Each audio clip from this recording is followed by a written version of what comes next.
Welcome to our Lexion monitor installation guide for Lexus vehicles. Before we start, let's go over some important safety precautions. Always work on a flat, level surface and ensure your parking brake is fully engaged. While disconnecting the negative terminal of your battery is good practice, it's not strictly necessary for this installation, so you can proceed without doing so if you prefer. Here are the components included in our kit: the Lexion monitor, the main harness, and a small connector for integrating the factory rear view camera. For the installation, you'll need a 10mm socket wrench, a trim removal tool, and a Phillips screwdriver. We also recommend preparing a cloth or blanket to protect the interior surfaces from scratches during the process. Now, we'll begin the installation process. First, remove this leather-covered panel on the passenger side. After removing the panel, you'll find 2 square-base Phillips screws and 1 round-based Phillips screw. Go ahead and remove all 3 screws, then remove that panel.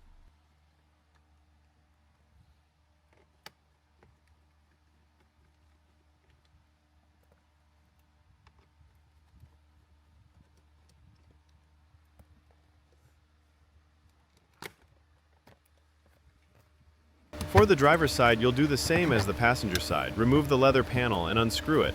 Then, apply force to the side to detach the plastic panel.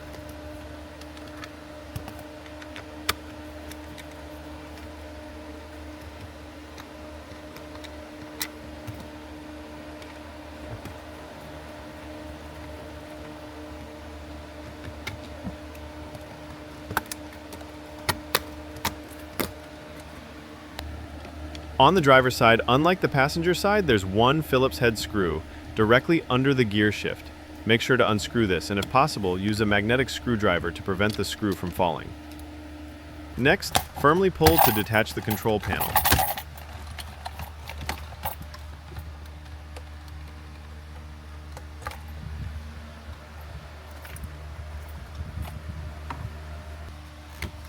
Pull down the leather gear shift boot, then rotate the gear shift counterclockwise to remove it.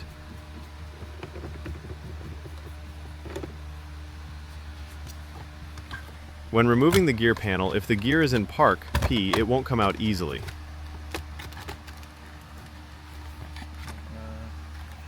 To remove it smoothly, press the internal shift button and then switch the gear neutral N before detaching the gear panel.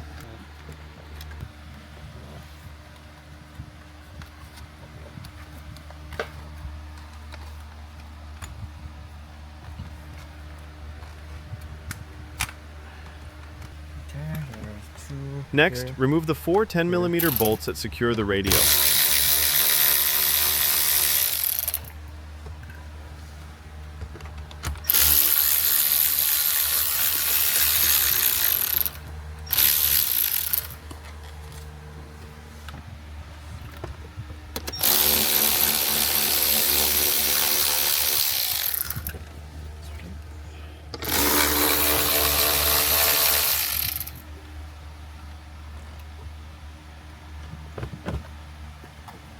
Before you pull out the radio, lay down a blanket to prevent scratches, then remove the radio.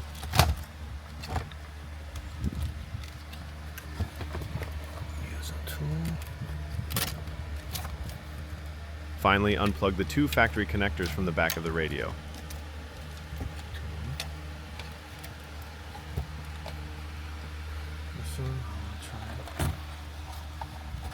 While every installer has their own method, I believe the easiest way to run the harness is by removing the climate control panel and routing the wires directly through the center. Attempting to run the wiring from the right side up to the monitor area is much more difficult due to the very limited space. Next, gently detach the leather panel at the top of the dashboard, then remove the air vent as shown in the video.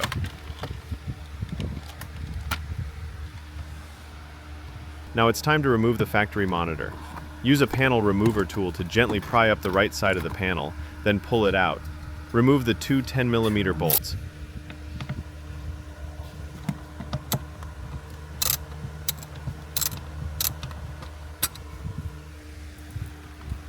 Then pull the monitor forward to remove it.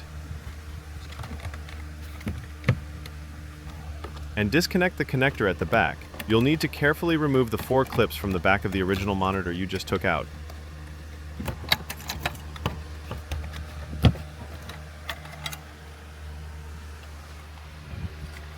These clips will be transferred and used on the Lexion monitor, so be sure to take them off gently.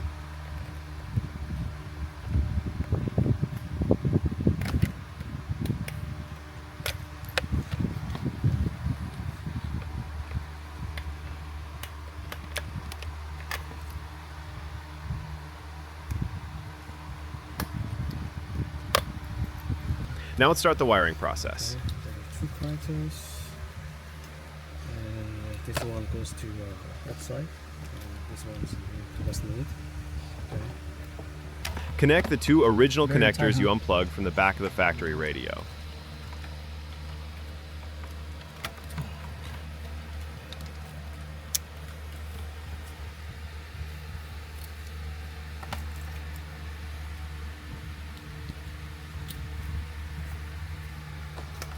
And then plug the Lexion connector back into the factory radio. Route the 2 USB ports towards the passenger side. USB 1 is needed for updates, music, or video playback, while USB 2 is used specifically for wired CarPlay connections. If you don't plan on using wired CarPlay, you can just route USB 1.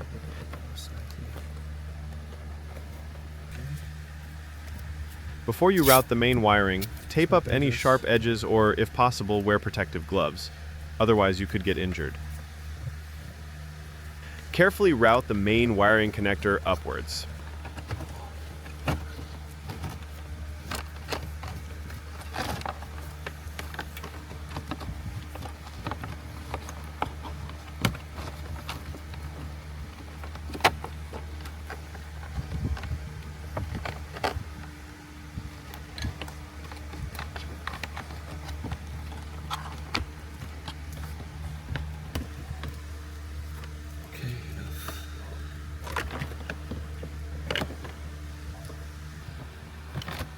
Then, plug the white connector with the yellow RCA cable, included with our product, into the black factory connector you removed from the original monitor. Connect the yellow male RCA connector to the yellow female RCA jack coming from the main harness. Be absolutely sure to plug it into the jack labeled Back Video In. The other identically shaped jack, labeled DVR Video In, is for connecting an aftermarket front camera. You'll see a female microphone jack, but you can ignore it, since our product uses the factory microphone, meaning there's no need to connect an external one. For any unused connectors, tape them securely to prevent any rattling noises.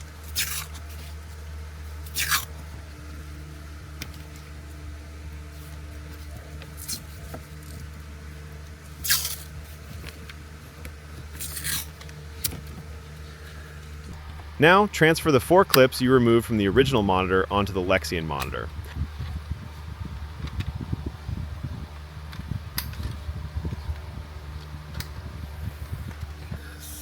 The blue connector is the LVDS video connector that displays the original factory menu. Make sure to plug it in securely. Then, insert the remaining 2 connectors into the back of the monitor. Carefully slide the monitor into place.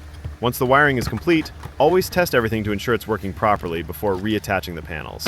Make sure the gear is securely in park, temporarily connect the control panel, then start the vehicle and perform a function test.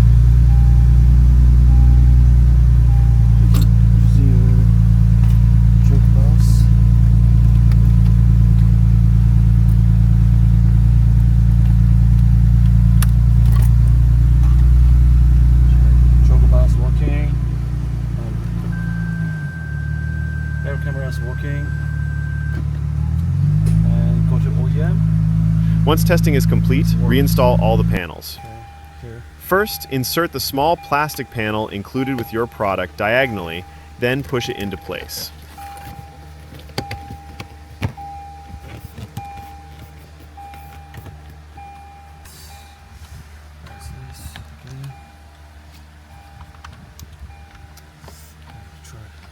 Remove the upper dashboard panel to expose the clips for the air vent. Then carefully insert the air vent until its clips are securely in place.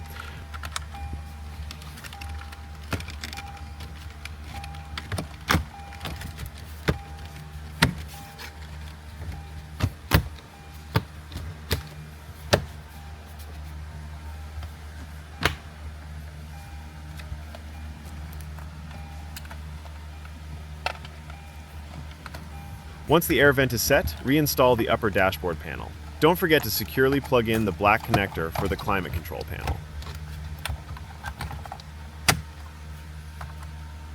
When reinstalling the radio, remember there are new connectors at the back. Carefully guide these new connectors into a spacious area behind the unit, then firmly push the radio back into place. If the screw holes don't align, don't force it. Instead, reposition the connectors into a wider space at the back, then try inserting the radio again. Now, securely tighten the 4 10mm bolts.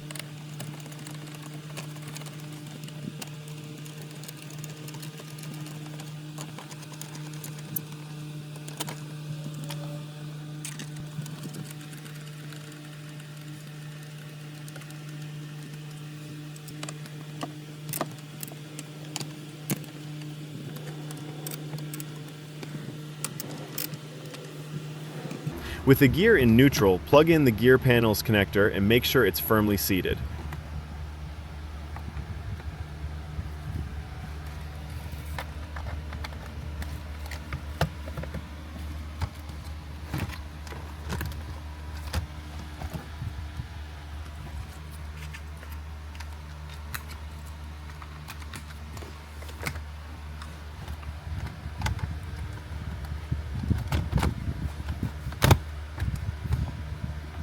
Then return the gear to park.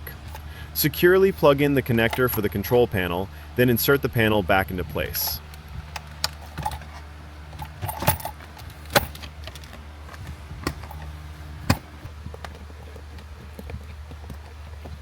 Next, reinstall both plastic panels on either side of the gear panel and secure them with screws.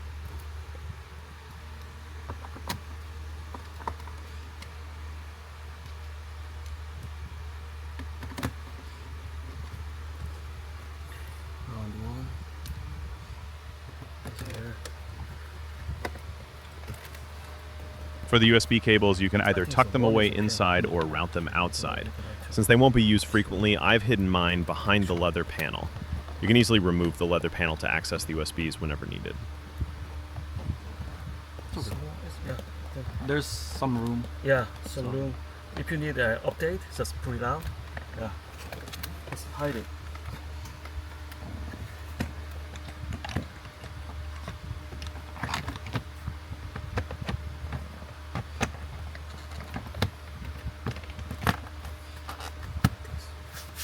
Moving to the driver's side, secure the screw located at the base of the gear shift. For all remaining steps, simply follow the exact same procedure as done on the passenger side.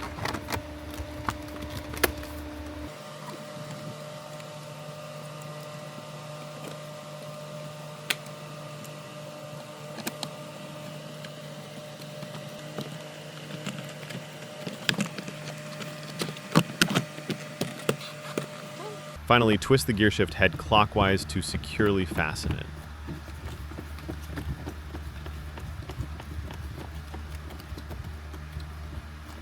Then pull up the gear shift boot to secure it in place.